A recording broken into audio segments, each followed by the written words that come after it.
Welcome back to another episode of Great Minds Think Alike. I'm Gabby. And I'm Nick. And we are excited to bring this next episode to you. Yeah, so this episode, right, there's another theme on it. And the theme is benefits. What's going to benefit you, right? Benefit. So we have the benefits of waking up early, the benefits of a good credit card, and the benefits of working with a good real estate team. Yes, exactly. And we like to break these episodes into business, lifestyle, and real estate, as we know. With lifestyle, waking up early can go into every other part of your life. So that's why I kind of want to hit that first, because we've been experiencing waking up early recently, and it just changes the game. So I think we should kick it off with that. All right, let's get into it. So the benefits of waking up early, there are so many, and we have just started adding this regimen into our routines, and I truly feel happier on the days that I am working out or really just waking up before feels like I a normally life hack. do. Yeah. It feels like a life hack. And it's only like an hour and a half normally than I ever would, but that is the time that your body needs to wake you up. And, doing research for this episode, I realized that I'm like, oh, that makes sense as to why I just feel so much better about my day. Yeah, and by waking up early, we do want to put it out there because everyone's schedule's different, everyone's career and job's different.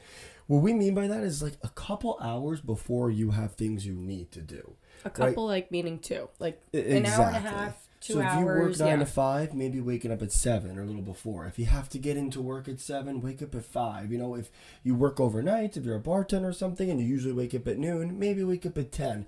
Whatever it looks like for you, it's waking up before you have obligations to do, where you have time for yourself.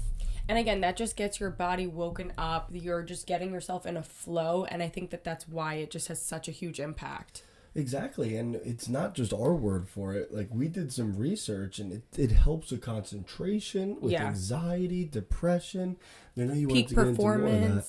Yeah, they say the peak performance is a certain amount of hours after you wake up. So when you just wake up, you're not at your best performing levels when you first do. So if you're someone who wakes up and goes right to work, you're not getting the best out of yourself. Yeah. It's after a certain amount of time. You're just setting yourself up for success doing it this way. And then before we get into, the negative sides of things, but like adding exercise into it, like that's been a huge one. And again, waking your body up, getting those endorphins pumping is huge, because then it just gives you a good mood for the rest of the day. Like endorphins is that good mood hormone. And that's just like really sets you up for the day. I know. So that is what we've really been using the mornings for, is to get some exercise in, going to the gym, working out. There is such a difference, and Gab, I think you can agree, on the days where you wake up last minute, you brush your eyes off, you roll off to work. And I feel like, it.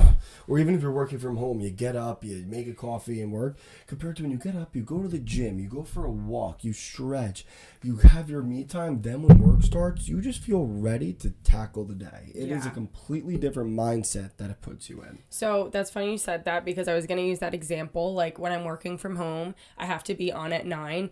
Before I started doing this, I was waking up like 8:30 is being generous. That was when my alarm was set. I wouldn't get out of bed till 8:45. Like 15 minutes before you need to be on the computer, like, and your eyes are now glued to the screen for the next 8 hours of your day. Like, that is just not like.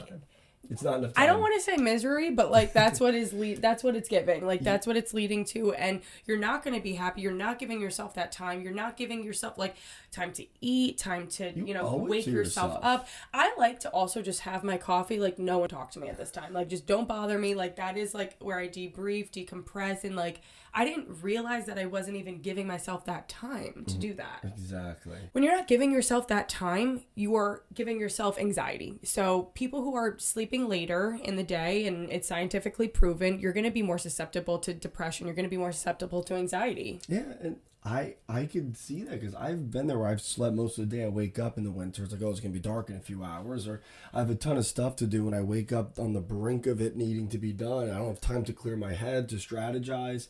It changes your day and your outlook on the day. It's just like very frantic energy for me, which causes anxiousness, which I want to avoid. So on those days I work from home, we've been waking up at 7 and it has made the world of a difference. It truly has. And I said it, I feel so much happier on those days. And I'm like, midday, I'm like, oh, we already did the gym. That's awesome. Exactly, because it creates so much more time in the day from our perspective. So we're people who used to go to the gym later on in the day, in the evening, after we were done with our work. And it was like, okay, we have these 12-hour days. We leave, we get our job done, then we work out.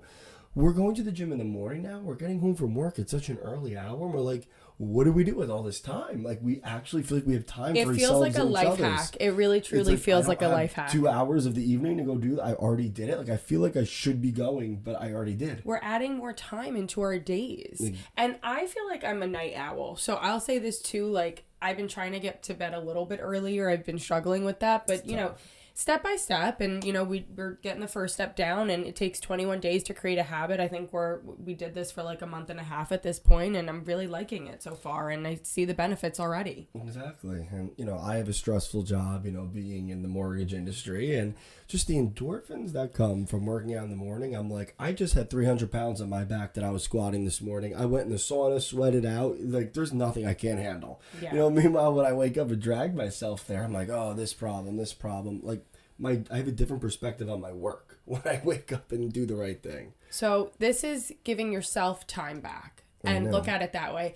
And an added benefit too, if you have a goal to lose weight, when you work out on an empty stomach, it burns 20% more body fat. Yes, we're reading that on an article because it's earlier in the morning, you didn't eat, you didn't fill your stomach.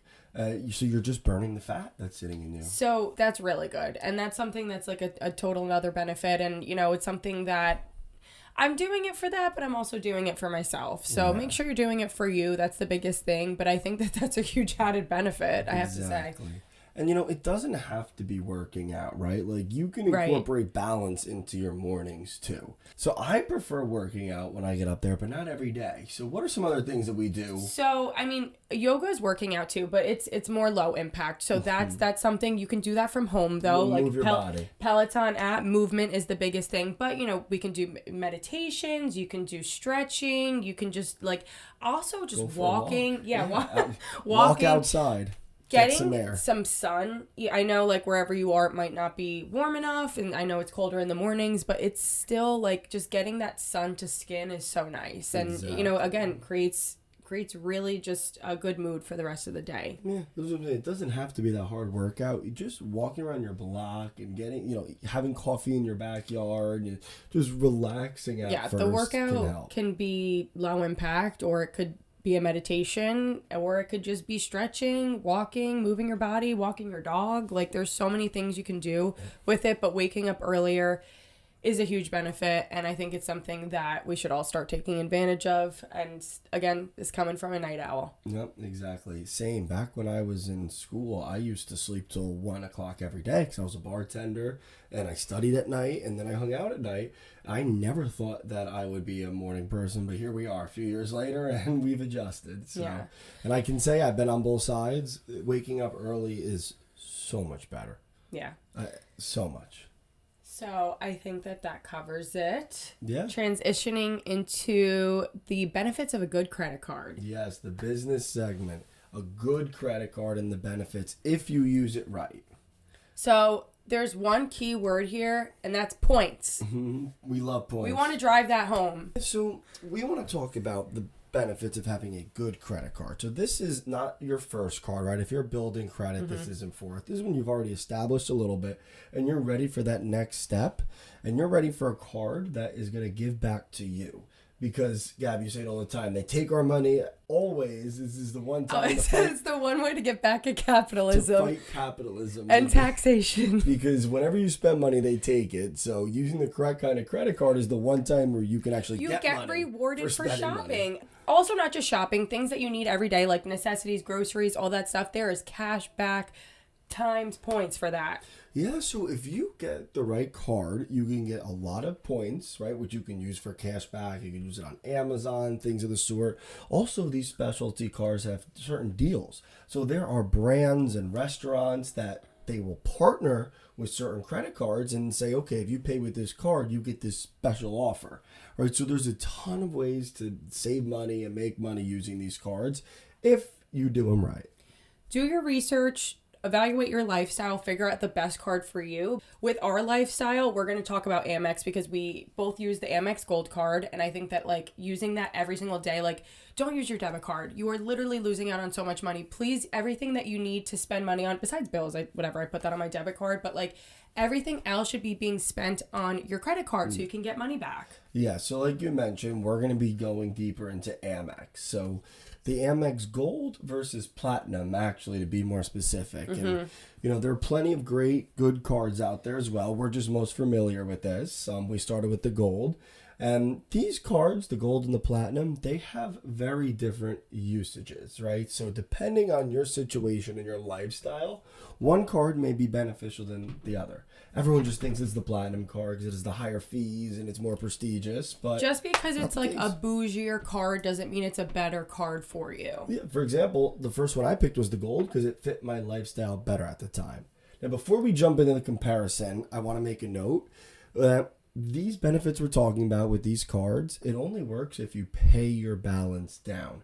We're not advocating getting these cards and running up a check. No. Don't run up the balance. Make sure that you're paying this off or all the benefits that we're talking about right now are just X'd out. They get swallowed by interest because if you hold a balance, now you're paying interest and it bites into this. So Gabby actually touched on it also. It's the money you'd spend in cash, things that you have to buy, that you pay debit card or cash for. Put it on credit and pay it off at the end of the month, and you'll get rewarded for it. All right, so we're going to read this because we did some research. We actually took some notes on the benefits. Oh, wait, you want to do the Gold card? You go first. The Gold and Platinum. So to break it down before I read off these stats here, generally speaking, the Gold card is better for dining and food, and the Platinum card is better for hotel and travel. So let's start with the Gold card. So if you're somebody who, let's say you don't travel often, you don't go on many trips, but you're a foodie, you love going to restaurants, you order Uber a lot, order food, the Gold card might be better suited for you. And a few years ago when I got it, that was the case. I didn't travel much, but we got food takeout every day. So I have some of the benefits here that I wrote down. So the first one for the Gold card is that you get $120 in Uber cash for the year. $10 per month. So if you take Uber trips every month, you get a credit. You get 4 times points on supermarkets, and you also get that at all kinds of restaurants as well, and this includes takeout and sitting there. And then you get 3 times points back on flights, but it's only if it's booked through the card, and this has a $250 annual fee. In addition to that, there's also a Grubhub benefit, $120 a year if you order from there. So with those stats there, generally speaking, this is the food card. This is a good card too because it's 1 times cash back on everything else you spend too. So that's why we use this card for everything. Yep, you'll still get rewards. All right, so moving on to the Platinum card. And this card, I will say, has a little bit of a hefty annual fee. It's $695. It is the travel card, as we mentioned. And with that, I just want to read you a little bit of the rewards here with this too. So you're going to get 5 times cash back with air and hotel, anything you book. And it doesn't have to just be booking through the Amex cards. You're going to get $200 hotel credit, $200 airline credit, $200 Uber cash, and that's annually. So it's going to be $15 per month. You're going to get an 89 Clear Plus, which is that TSA pre-check credit, which goes into that travel side of things.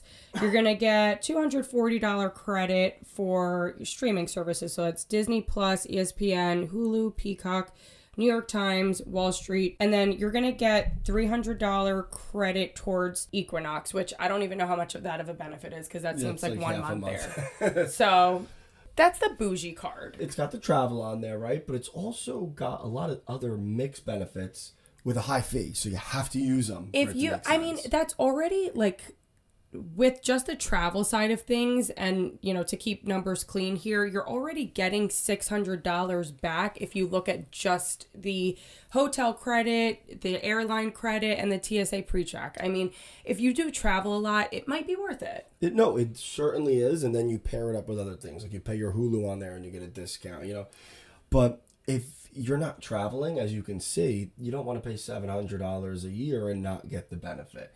So that's why the card that will give you the most reward is the one that fits your lifestyle. Yeah. So this is just Amex's that we brought up. There's plenty of other cards that have different mix and different things that they're good for.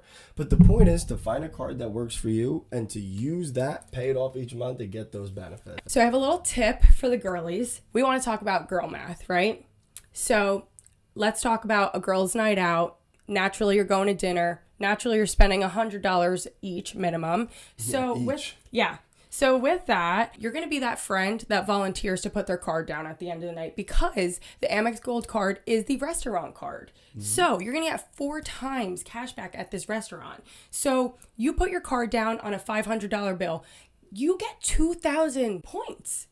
And you only spent $100. That is girl math. That is fucking girl math right there. Exactly. You spent $100 and you get 2,000 points. You get the points as if you spent $500 because you split the and bill. You get your credit card paid off because your friends are Venmoing you the other $100. So it's a no-brainer to me. Exactly. I feel like more people need to be talking about that. I like the girl math there.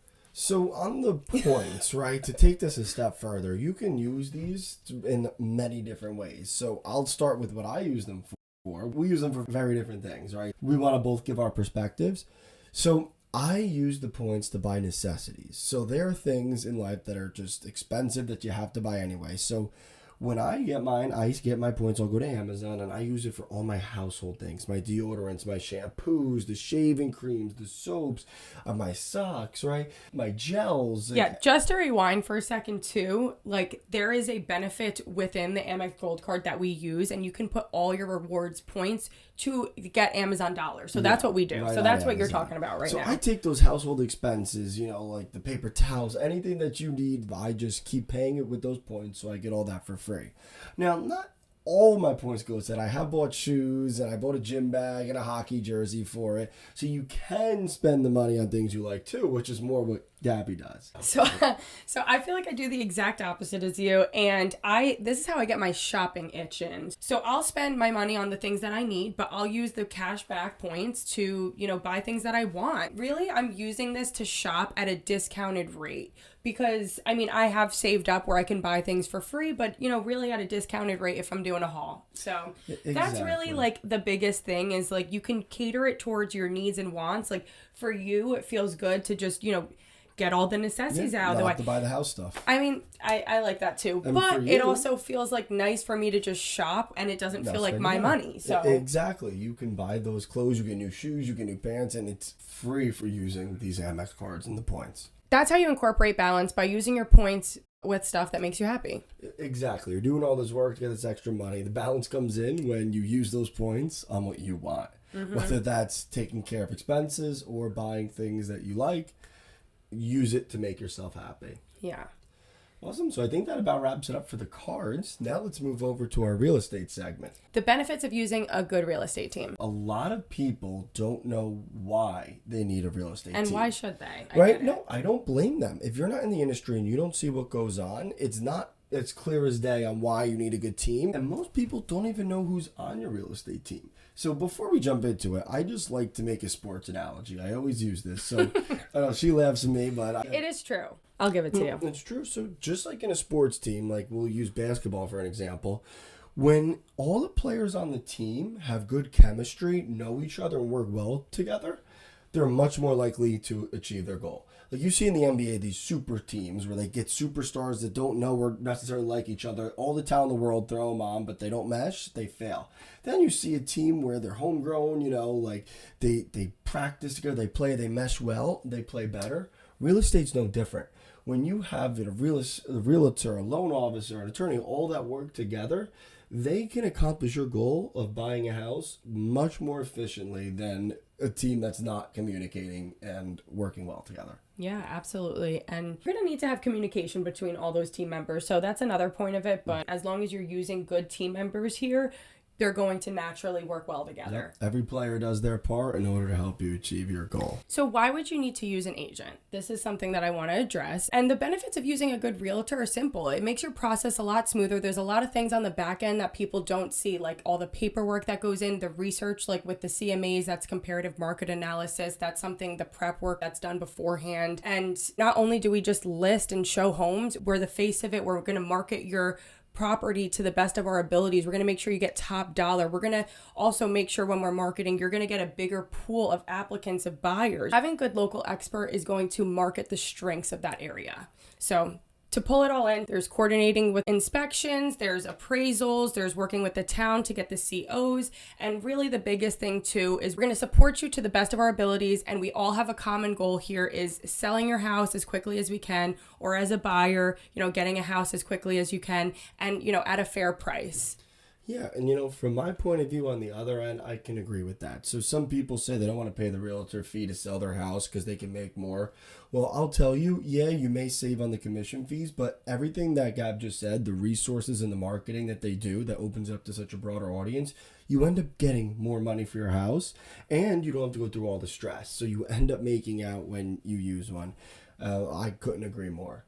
So outside the real estate agent, which I'd say is probably the most important player on the team, the next important I'd like to talk about is the loan officer. Well, they need you. Not everyone does. If you're a cash buyer, you don't, right? Mm-hmm. But if you don't want to spend 100% cash on it, that's where I come in. So the loan officer, well, one, not only is it important that he communicates with the realtor and everyone else to make sure it goes smoothly, but let's talk about what we do. So first and foremost, we give you the money. Unless you've got, a couple $100,000 sitting in your bank that you're willing to part ways with, you're going to need a mortgage. You're going to need a lender to give you the money. The second most obvious thing that we do is give you the pre-approvals. Everyone knows you need to get pre-approved and you can't buy a home over what you're pre-approved for. So we're the ones that give those. So that's what the order taker loan officers do. Like if you apply with someone who's not as, skilled or isn't as involved, that's what they do. Now, if you work with an actual professional, they take it a step further, and we actually give you a financial plan, and we're mortgage consultants. So we look at your budget. We look at what you have saved to see how much you should put down, what's smart, what should be invested, your monthly income compared to what you should be spending per month. And when you go through an actual consultant, then we can hand it back to the realtor and say they're comfortable at this price home. This will make them happy. So we do that part as well. On top of that, some other things on the back end. We're problem solvers. I can go over tons of things, credit issues, income issues, IRS issues, title issues. So many turbulences happen that we help overcome. And then another addition from working with a really good one is some of us have good products that can help you win the home. Like over at my company, we have appraisal waivers and buy downs and things of the sort that help make your offer stand out. How much does it help working with someone who's pre-approved with a good lender compared to some... It makes my job so much easier, and especially because we already have that communication established as to, okay, how much you're willing to spend, how much you can spend, rather. Yeah, a lack of communication can kill a deal. So if you don't have a team that's meshing, it could kill it, because the realtor could say, oh, we need to go up to win the house, but now it's over what they're approved for, or they're not willing to pay that much with the monthly payment, and then it causes issues. So when everyone's on the same page communicating, it'll help you win the house and be happy about it. Yeah. And there's a lot of legalities too and contingencies that, we didn't touch on. It's another big reason to use a team too. And there's other players that we want to mention. Yeah, so on top of that, if you're in New York and New Jersey, there's a real estate attorney, and they help you, negotiate different smaller terms of the deal, like, the closing dates and any money for repairs and things of the sort. There's the title company, which the title insurance is the most expensive closing costs. There's a lot of things that go through the title company all on the back end. As the buyer, the real estate agent, you guys don't really see that. It's all the back end work there. So you need to hire someone good because they can really cause delays or expedite a deal, right? It's so important to have the real estate team that has the back end player as well. And then homeowners insurance can also be important. A time where you're going to need an insurer is if the home that you're purchasing is in a flood zone. Exactly. There's some unique situations where you need guidance on your insurance, and that's where it's important to use someone who is a professional, maybe owns a firm or works for one, and just specializes in this that can help guide you in the best way. So yeah, those are all the key players. Of course, there's many more that come in and out of the situation, but if you don't have those cornerstones down, you're not going to win. Let's say you're buying a house and you don't have a realtor representing you. You may pay more because the realtor negotiates for you. Like, how much trouble do you go through with your clients negotiating on these properties? It's a lot because, I mean, of course, I can only make you spend however much you're willing to spend. But at the end of the day, I'm going to advise you to where you're going to actually have a chance at getting the deal, where you're actually going to have a shot at, this bidding war. And I'll just be transparent with you. And, we can level set at that point. And as a listing agent side of things, I'm going to make sure you get that top dollar. And honestly, I have to say too, it's not the best offer isn't always the highest offer. There's a lot of different contingencies and things and terms where you do need to do that negotiating. An offer that's a little less money might be better because that realtor negotiated better terms. And that's the things that the average person doesn't realize that goes into the front end. So if you're looking to buy a house, a good real estate team could be the difference between getting your dream home and losing it to someone who hired the right people. The biggest thing is the support here, and a good team is going to support you and have your back throughout this whole process. Exactly. And that's the one-stop shop we got here.